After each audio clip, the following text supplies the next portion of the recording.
नमस्कार आपनालोक सकलोके पुनर्बार स्वागतम नास्माई मजिद बंधुসকল पलकता सामकाजी 9টা गुरुत्वपूर्ण खबर।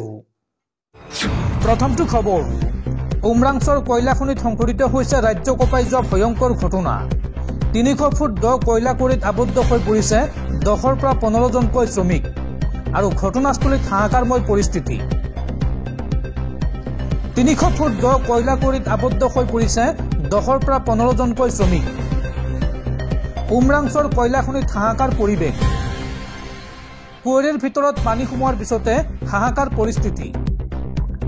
300 फुट कयला कुवरीत 100 फुट पर्यंत पानी और 10ৰ পৰা 15 জন শ্ৰমিক আবদ্ধ হৈ আছে এই কুৱৰীটোত আৰু ইতিমধ্যে আৰম্ভ হৈছে উদ্ধাৰ কাৰ্য। ঘটনাস্থলীত উপস্থিত হৈছে প্ৰশাসনৰ লোক।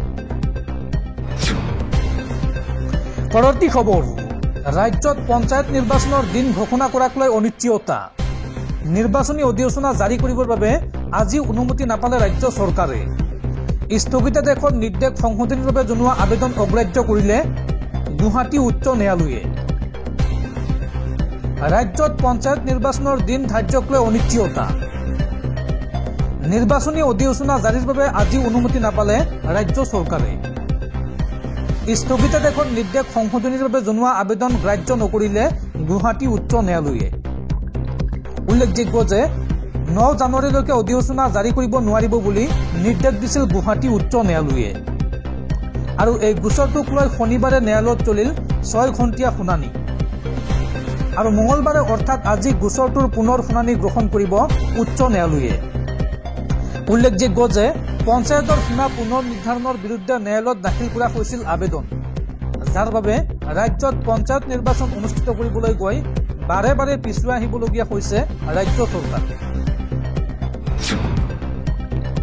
পৰৱৰ্তী খবৰ দেশত পুনৰ ভয়ংকৰ ঘটনা। সেনাবাহিনীৰ ওপৰত পুনৰ ভয়ংকৰ আক্ৰমণ মাওবাদীৰ ভয়ংকৰ আক্ৰমণত শ্বহীদ হৈছে 10 জনকৈ সেনা জোৱান। CRPFৰ কনভয়ক লক্ষ্য কৰি লৈছিল মাওবাদীয়ে। পুনৰ শ্বহীদ হল 10 জনকৈ সেনা জোৱান। ছত্তীশগড়ত মাওবাদীৰ ভয়ংকৰ আক্ৰমণ। মাওবাদীৰ ID বিস্ফোৰণত নিহত হৈছে এই জোৱান কেইজন।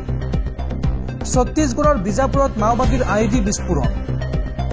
সেনা জোৱানৰ বাহনক লক্ষ্য কৰি মাওবাদীয়ে চলাইছিল আক্ৰমণ আৰু এই ঘটনাত নিহত সেনা জোৱানৰ ভিতৰত আছে এজন চালক। মাওবাদীয়ে উৰুৱাই দিয়ে সেনা জোৱানৰ বাহন।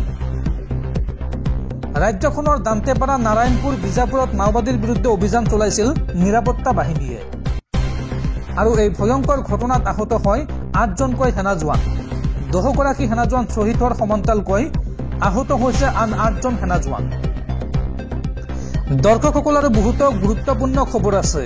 তাৰ আগতে আপোনাক জনাও যে যদি আপুনি এতিয়ালৈকে এইটো ভিডিঅ'ত লাইক কৰা নাই তেন্তে এতিয়াই ভিডিঅ'টোত লাইক কৰি দিয়ক আৰু এনেকুৱা ধৰণৰ ভিডিঅ'সমূহ নিতৌ চাবলৈ চেনেলটো সাবস্ক্ৰাইব কৰি কাষত থকা বেল আইকনটো প্ৰেছ কৰি ৰাখক। পৰৱৰ্তী খবৰ সাৱধান দেশবাসী। কোভিডৰ দৰে পুনৰ বাধ্যতামূলক হ'ব পাৰে মাস্ক। পুনৰ দেশত হ'ব পাৰে লকডাউন। বিগত 24 ঘণ্টাত নতুন ভাইৰাছ HMPVত আক্ৰান্ত হৈছে দেশত 3 জন লোক। 3 জন ৰোগী ইতিমধ্যে চিনাক্ত কৰা হৈছে দেশত, যাৰ বাবে দেশত বৃদ্ধি পাইছে উদ্বিগ্নতা। কোভিডৰ পিছত এইবাৰ HMPV ভাইৰাছে বিশ্বত সৃষ্টি কৰিব পাৰে সন্ত্ৰাস। ভাৰতত বিগত 24 ঘণ্টাত HMPV ভাইৰাছত আক্ৰান্ত হৈছে 3 গৰাকী লোক। চীনত সংহাৰ চলোৱা ভয়াৱহ HMPV ভাইৰাছ এতিয়া ভাৰতত। পুনৰ বাধ্যতামূলক হ'ব পাৰে মাস্ক। দেশত পুনৰ হ'ব পাৰে লকডাউন। কৰ্ণাটকত 2টি শিশুৰ দেহত ধৰা পৰিছে HMPV ভাইৰাছ। লগতে গুজৰাটতো এটি কণমানিৰ দেহত ধৰা পৰিছে HMPV ভাইৰাছ। HMPV ভাইৰাছৰ বাবে শ্বাস প্ৰশ্বাসজনিত ৰোগত আক্ৰান্ত হ'ব পাৰে ৰোগী। সৰু ল'ৰা ছোৱালী আৰু বৃদ্ধ লোক সহজেই আক্ৰান্ত হয় এই ভাইৰাছত। এই ভাইৰাছত আক্ৰান্ত হোৱা লোকৰ নীলা হৈ পৰে ওঁঠ। নিউমোনিয়া ব্ৰংকাইটিছ ৰোগীৰ বাবে এই ভাইৰাছ হৈ পৰে ঘাতক। জ্বৰ, কাহ, নাক বন্ধ, খিংখিঙীয়া স্বভাৱ ইয়াৰ প্ৰাথমিক লক্ষণ। চীনত উৎপত্তি হোৱা HMPVয়ে সৃষ্টি কৰিছে বিশ্বজুৰি আতংক। HMPV ভাইৰাছক লৈ বিশ্বৰ কেইবাখনো দেশত ইতিমধ্যে জাৰি কৰা হৈছে এলাৰ্ট আৰু লগতে এই নতুন ভাইৰাছক লৈ দিল্লী আৰু মহাৰাষ্ট্ৰতো প্ৰশাসনে জাৰি কৰিছে গাইডলাইন। পৰৱৰ্তী খবৰ, উমৰাংছৰ কয়লা কুঁৱৰীত শ্ৰমিক আবদ্ধ হৈ থকাৰ পিছতে পোহৰলৈ আহিছে বিস্ফোৰক তথ্য। সম্পূৰ্ণ অবৈধভাৱে চলি আছিল উমৰাংছৰ 3 কিলোৰ কয়লা খনন। দেৱলাল গাওলাছাৰ সহায়স্বৰূপ পুনুজ নুনিছা নামৰ এজনৰ বিৰুদ্ধে অবৈধ খনন চলোৱাৰ অভিযোগ আৰু এই সন্দৰ্ভত প্ৰথমবাৰলৈ মুখ খুলিছে মুখ্যমন্ত্ৰী হিমন্ত বিশ্ব শৰ্মাই। এই ঘটনাক লৈ উদ্বিগ্ন মুখ্যমন্ত্ৰী হিমন্ত বিশ্ব শৰ্মা। উমৰাংছৰ কয়লা কুঁৱৰীত শ্ৰমিক আবদ্ধ হৈ থকাৰ পিছতে পোহৰলৈ আহিছে বিস্ফোৰক তথ্য। সম্পূৰ্ণ অবৈধভাৱে চলি আছিল উমৰাংছৰ 3 কিলোৰ কয়লা খনন। অবৈধভাৱে খনন চলি থকা কয়লা কুঁৱৰীত আবদ্ধ হৈছিল 10ৰ পৰা 15 জন শ্ৰমিক। অঘটন ঘটা কয়লা কুঁৱৰীত নাই খননৰ কোনো অনুমতি। মাটি খন্দা দেখুৱাই অবৈধভাৱে কয়লা খান্দি বিক্ৰী কৰি থকা হৈছিল আৰু শ্ৰমিক আবদ্ধ হোৱা কথাটো লুকুৱাই ৰাখিছিল মালিক পক্ষই। মালিক পক্ষৰ মতে মাত্ৰ 7জন মানুহ আবদ্ধ হৈছিল কুঁৱৰীৰ ভিতৰত। AMDCৰ কয়লাৰ খাতটোত অবৈধ খনন চলাই আছিল পুনুজ নুনিছা নামৰ এগৰাকী ব্যক্তিয়ে আৰু ডিমা হাছাও স্বাস্থ্য পৰিষদৰ মুখ্য কাৰ্যবাহী দেৱলাল গাওলাছাৰ সহায়ত পুনুজ। কয়লা খনিত শ্ৰমিক আবদ্ধ হৈ থকা ঘটনাক লৈ উদ্বিগ্ন মুখ্যমন্ত্ৰী হিমন্ত বিশ্ব শৰ্মা আৰু মুখ্যমন্ত্ৰীৰ নিৰ্দেশত ইতিমধ্যে ঘটনাস্থলীত উপস্থিত হৈছে DC SP আৰু মন্ত্ৰী কৌশিক ৰায়।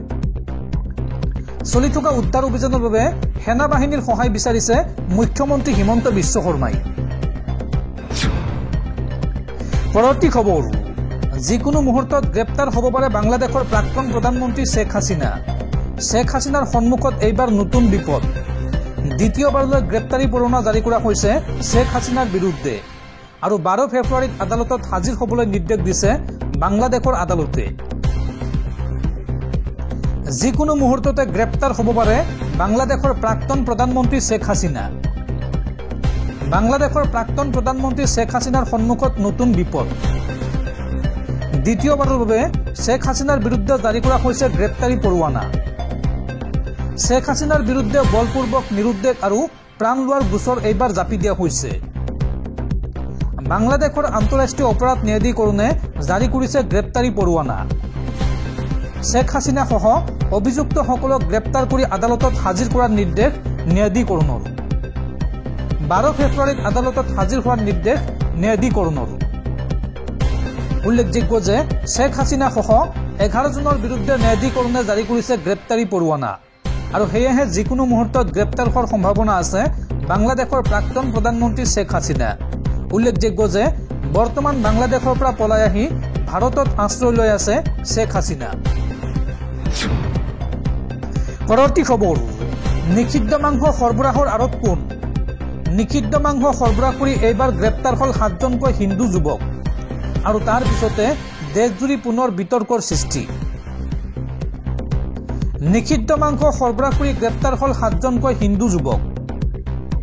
তেওঁলোক হৈছে ক্ৰমে ৰাজুৰাম, গংগাৰাম, মহৰ সিং, বীৰভান, বীৰ সিঙক গ্ৰেপ্তাৰ আৰক্ষীৰ। গোমাংস সৰবৰাহৰ অভিযোগত গ্ৰেপ্তাৰ কৰা হৈছে এই যুৱক কেইজনক। যুৱক কেইজনৰ পৰা উদ্ধাৰ কৰা হৈছে 37টাকৈ গোধন। উত্তৰ প্ৰদেশৰ মেনপুৰীত সংঘটিত হৈছে এই ঘটনা।